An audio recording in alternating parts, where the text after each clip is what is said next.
right now. We actually got deemed an essential service. Wow. Yeah, we only specialize in vegetables and plants for vegetables, so food growing. So I actually had a third-party auditor make an assessment and said, "Yep, we help take the pressure off the food chain, so we are an essential service." Wow, that's amazing. Great. That's beautiful. Awesome. It is, but it's also crazy because I don't have any staff right now because I don't feel comfortable for my staff because I have usually older women working with me. Got it. And just in this time, I'm kind of like, okay, I will run this by myself. You stay safe. Wow. And now I'm going nuts. I know. And I seen you posted a list, like an order form, an order sheet. Yeah. And I was impressed by the range of products on it. There were a lot of products on there. That's only the products at the moment. We have so much more still coming in. That's just what's available today. And oh my God. That list is now gone about 8,000 views on it. I've got about 200 orders so far. Yeah. So far. If ever there was a year to grow vegetables, this was it. This is it. And this further accentuates the fact that thanks for taking this time to talk to us, because I'm sure you're pretty busy today.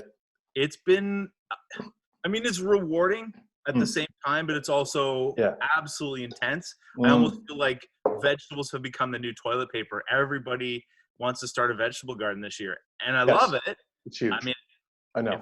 If ever there was a time to grow vegetables, this was it. But wow, I wasn't ready for the honor. I know, and the circumstances, it's like necessity, you know, and it just has that hard kind of tense edge to it as well. Everybody's kind of freaking out, you know. They're going to the supermarket and nobody's used to seeing empty shelves, so that's, you know, kind of, you know, pushes a kind of a little bit of a fear button in our brains. So it's kind of, the backdrop is kind of really, really weird and unprecedented, but it's great because it kind of gets people. You know, I've seen you preaching the message for years to say, hey, you know, grow your own vegetables, create your own garden, helps you with stress, grow your own food. It's just a nice thing to do. Now people are like, okay, that's what he was talking about. Yeah.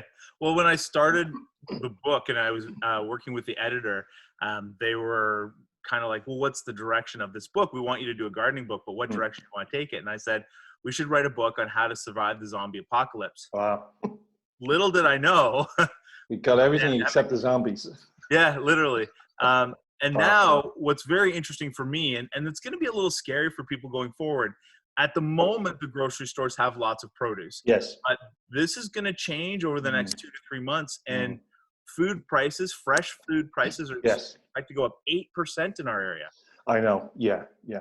Which is scary. Yeah. I'm seeing some of the, we're kind of reading some of the articles, and they say exactly what you've just said there, that, you know, I know there's a problem with migrant workers picking vegetables and stuff like that. So where do you get those people from? So how are those people going to pick those crops and stuff like that? So that's going to push up prices as well, right? Absolutely. And I mean, it's scary to even think that that's the case, but right now in my little community, we have a food bank, and I spoke to her yesterday because we're growing a ton of flats of produce and cut and come again lettuce for her. She's already got 272 families just in our little community that she's supporting. So I can't even imagine. Wow, that's incredible. Yeah, how this is going to be going forward. It's a very scary time. So if people have the ability, even a condo balcony or just a rooftop, like anywhere to grow food. Yeah, it's never been a better time. Yeah, this is it. And it's not complicated. And that's the part I'm trying to really educate people is you can grow food. You just have to really understand the area that you live in, what you can provide to those plants, and then what plants are going to do best in that situation. Okay, so let's kind of jump right in, because the context of this conversation is obviously, you know, we're reaching out to check in with lots of our network, people we know. I think one of the positives that's come out of this whole situation is it's made people slow down a bit, think a bit more, and kind of reach out. You know, I mean, we probably haven't spoken in a couple of years like this, you know, and it's given everybody the opportunity to kind of think a lot, reconnect with people, reconnect kind of with themselves, you know, which I think is a positive in a really, really tough situation. So I think that's the backdrop of this conversation. And again, once again, I really do appreciate you taking the time. I don't have a Carson's Garden Centre garden market to run. I'm just at home growing my few of my seeds, by the way. So I really do appreciate it. So give us. It's all about the context of the situation we're in now. So just give us a kind of a briefing on. You've set up your garden market. Tell us a little bit about that, and what the concept was, and then kind of how you found yourself where you are now, and what you do. Because I've got notes here. I've got llamas, chickens, bees, books, right? And this is a Carson Arthur, right? Yeah. Everything. You don't do things by halves. You do things full measure. So tell us a little bit about the concept. How far are you in? What's your dream? And what's the big plan? Well, this literally started for me about 10 years ago when I started seeing a shift in what homeowners were looking for in their outdoor spaces. And I really work with a lot of different companies, helping them understand and analyze outdoors. And, the baby boomers were all about growing their own space, growing flowers, collection gardening in their outdoor spaces. They drove things like the hosta clubs, the gardening clubs. And then you got Generation X who came in and said, that's not for me. And Generation X started hiring landscapers. And we started seeing this real boom in the landscaping industry and investing in your outdoor spaces and understanding what that meant for the value of your home and for your lifestyle. But then all of a sudden it started to change again. And we started to see these new homeowners, these millennials coming in. And the millennials didn't really want flowers for the sake of having flowers in their house. They wanted flowers because it was better for the environment. And what they wanted in their outdoor spaces was to grow vegetables and to understand how to grow plants. And the more research I did, the more I realized that online and what was available were so many mixed messages that I was like, okay, you know what? This is an opportunity for me to come in with a clear voice and really focus on this idea of the kitchen garden. You're hearing a lot now about the victory garden, about people planting, these gardens in their front yard and getting rid of lawn. And I really wanted to be at the forefront of that. But I didn't want to just do it from a brand perspective. I wanted to do it because it made me feel good. I wanted to grow things for my own family and do better. Yes. And when I started seeing things like cauliflower coming at the grocery store for $8, $9 a head, I thought, this is crazy. Yeah. So I moved out of the city. I convinced my partner to buy the farm and started looking at life in a very different approach. So I keep doing the big circle. So I brought in the garden. I brought in the chickens to fertilize the garden. I brought in the bees to pollinate the garden. Yes. And started really thinking about, the big circle of life. Yes. And yes, the alpacas were part of it. The alpacas thankfully went back to the farm that I borrowed them from because there's no joy in alpacas. I don't know whoever said hard work. Yeah, hard work. Yeah, not even a lot of hard work. They just look at you. They don't want to be cuddled. Nothing. They're different. Yeah. So we're actually going to do goats this year. I've rescued 3 goats, so they're coming to live with us as a permanent fixture. Yeah. Oh, nice. And then the garden center came out of this because the more I got into it, the more I realized that people were trying to do the same as me. I was not alone in this kind of movement. And customers really started asking me, how do I build raised beds? What do I put in it? What materials do I use? So I kind of took that and said, okay, let's do a book and let's build on this. And then the further in I got, the more I realized there's a real need for this idea of growing food in your outdoor spaces. Yeah. And it's just absolutely taken off. In our first year as a business, we tripled our projections. We were profitable, which was kind of crazy. Wow. First year. Yeah. Very unusual. And now we're in a time of COVID, and more people than ever are focusing on what they can do in their outdoor spaces, but not so much as far as lifestyle, but more as far as growing and kind of buying into this whole circle that I've been talking about. Yeah. The whole necessity, as you said, back to, so it's the timing of what you kind of set up. It was very, very apt for what's going on now. And you got out of you're a very busy person, as we know, and your kind of life before the garden market, you spent a lot of time on the road. I forget about right now because we're all locked down, but what about the kind of the move from, or the shift from that? Because I know you were on the road, I just know, all the time before you kind of said to yourself, hang on a second, I'm going to pivot and do something different. So how is that kind of before isolation? How has that kind of changed? You're obviously spending a lot of time in the garden market, kind of growing it, excuse the pun, Yeah. and getting it off the ground. Well, I mean, up until this point, I'd been in TV for about 20 years, Yes. which is, and I kind of joke, I'm the TV guy that not a lot of people know about, but I've just been in the background, kind of spinning my wheels, just working Yes. away, and successfully doing show after show Yes. after show. And as a result of that, I've partnered with some amazing companies. Yes. And about 6 years ago, kind of in this conversation, I realized that the morning shows across the country were craving this content on gardening and Absolutely. outdoors. So I was able to partner the companies that I was working with the morning shows and deliver content. Nice. Started out as 1 or 2 morning shows, and then it got to be 17 or 18 morning shows last year. Wow. And then I was doing multiple tours, and then every home show in Canada I was pretty much at, all the big ones.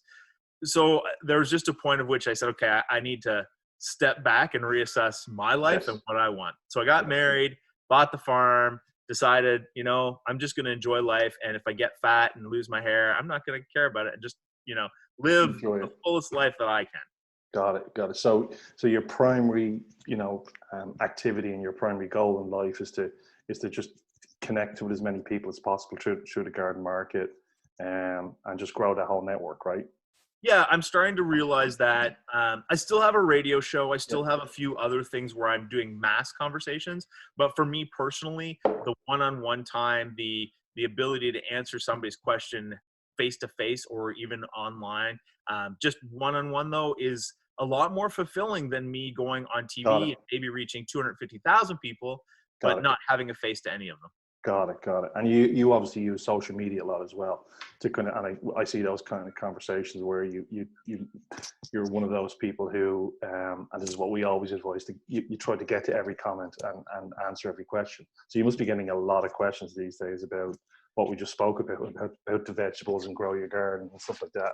Yeah, every night I usually block off about an hour to an hour and a half to make sure I go through every single comment.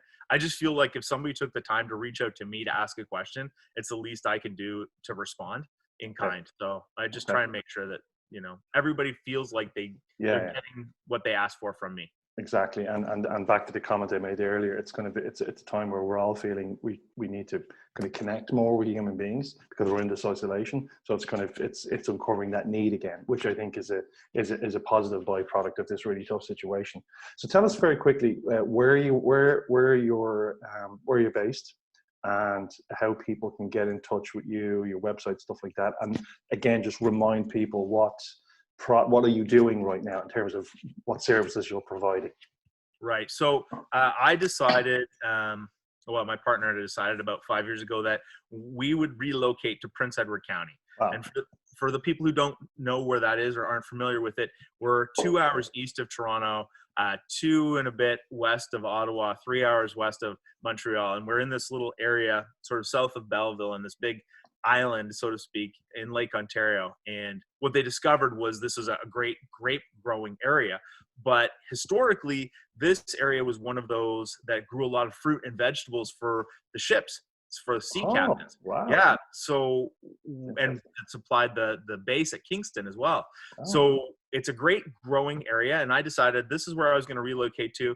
I built my little garden market, which is not so little anymore. We're doing our thing. And at this time during COVID, what we're doing for customers is we are enabling them to still have their backyard gardens by providing the products.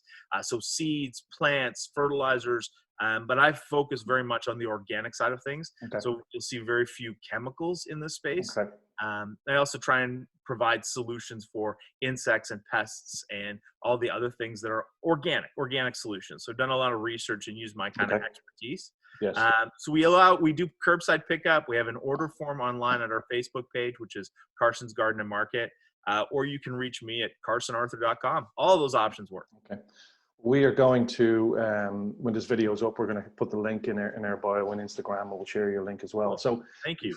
before I let you go, it's been a pleasure talking to you and catching up. And I'm sure a lot of people will just be happy to hear somebody like you kind of talking about what you're doing. And you do kind of exude this calmness, you always do. So Thank you. I guess if I reached out to you, you would be kind of zen, sitting somewhere and saying, okay, here's what we're going to do.